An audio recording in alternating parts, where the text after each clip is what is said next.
வணக்கம். இன்னைக்கு நல்லா கிறிஸ்பியான ஒரு மினி போண்டா மொறு மொறுன்னு ஈவினிங் டைமில் நம்ம டீ கூடையோ காஃபி கூடையோ வச்சு சாப்பிட்றதுக்கு சூப்பரான ஸ்நாக்ஸ் எப்படி செய்யலான்னு பார்க்கலாம் வாங்க. அதுக்கு முன்னாடி உங்களுக்கு குக்கிங் பிடிக்கும்னா நம்ம சேனலை சப்ஸ்கிரைப் பண்ணிக்கோங்க. வீடியோஸ் அடிக்கடி வரும். மினி போண்டா செய்கிறதுக்கு ஒரு பெரிய வெங்காயத்தை நல்லா சின்ன சின்னதாக கட் பண்ணி எடுத்திருக்கேங்க. கூடையே பச்சை மிளகா ஒன்றே எடுத்திருக்கேன்.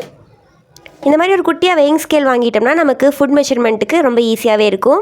இதில் எந்த பவுலில் மெஷர் பண்ணுறோமோ அதை வச்சுட்டு டேர் அமுத்திட்டோம்னா நமக்கு மைனஸில் போயிடும். ஸோ அந்த வெயிட் வந்து மைனஸ் ஆயிடும். இப்போ நம்ம என்ன அளக்கணுமோ அதில் மெஷர் பண்ணுறோமோ அதை வச்சிட்டோம்னா அந்த டிஸ்பிளேயில் நமக்கு எவ்வளோங்கிறத காட்டிடும். நான் 30 கிராம் அளவுக்கு கடலை மாவு எடுத்திருக்கேன். 5 கிராம் அளவுக்கு மைதா மாவு. கடலை மாவு அதிகமாக இருக்கணும், மைதா மாவு சும்மா கொஞ்சமாக இருந்தால் போதும். ஸோ 30, 5 அப்படிங்கிற கிராமில் எடுத்திருக்கேன்.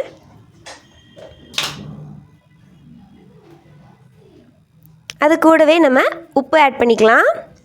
தேவையான அளவு உப்பு. காரம் உங்களுக்கு அதிகமாக வேணும்னா இன்னொரு பச்சை மிளகா ஆட் பண்ணிக்கோங்க. நல்ல ஒரு கிறிஸ்பினஸ்க்காக நம்ம அது கூடவே அரிசி மாவு 1 டேபிள் ஸ்பூன் ஆட் பண்ணியிருக்கோம்.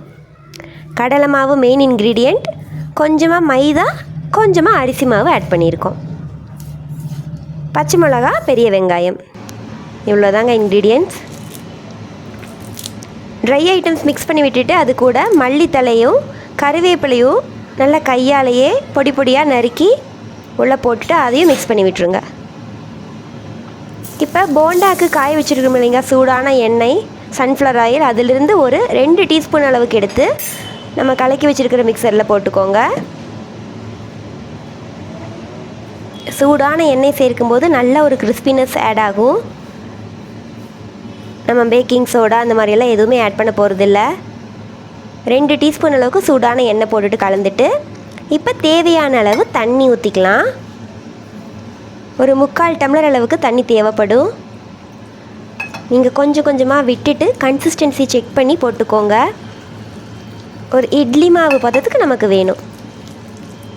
ரொம்ப கெட்டியாக பக்கோடா மாதிரி இல்லாமல் ஓரளவு கொஞ்சமாக இட்லி மாவு கன்சிஸ்டன்சிக்கு நல்லா மிக்ஸ் பண்ணி விட்டுக்கோங்க. உப்பு காரம் செக் பண்ணிக்கோங்க. இந்தளவுக்கு எடுத்தோம்னா இப்படி உளுந்து வடை மாதிரி வரணும். இப்போ சூடான எண்ணெயில் நல்லா எண்ணெய் சூடாக இருக்கணும். சன்ஃப்ளவர் ஆயில் சின்ன சின்ன பீசஸாக இந்த மாதிரி போட்டு எடுத்துக்கலாம். நம்ம ஹை ஃப்ளேமில் வச்சுக்கலாம். இதை போடும்போது கொஞ்சமாக மீடியம் ஃப்ளேமில் மாற்றிக்கோங்க.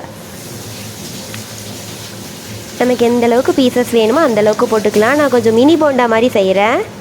ஸோ சின்ன சின்னதாக இந்த மாதிரி உருண்டையாக போட்டு ஒரு சைடு வெந்து பபிள்ஸ் ஓரளவு வந்ததும் நம்ம திருப்பி போட்டு இந்த பக்கமும் வேக வச்சுக்கலாம்.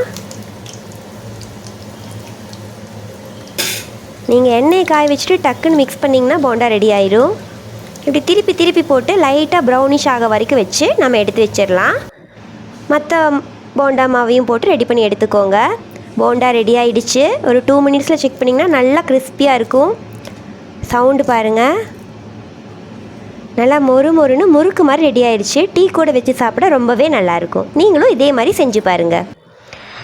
இந்த வீடியோ உங்களுக்கு யூஸ்ஃபுல்லாக இருந்ததுன்னா மறக்காமல் லைக் பண்ணுங்கள், சப்ஸ்கிரைப் பண்ணுங்கள், நோட்டிஃபிகேஷன் பட்டன் ஆன் பண்ணிக்கோங்க. நம்ம சேனலில் மற்ற வீடியோஸையும் பார்த்து என்ஜாய் பண்ணுங்கள்.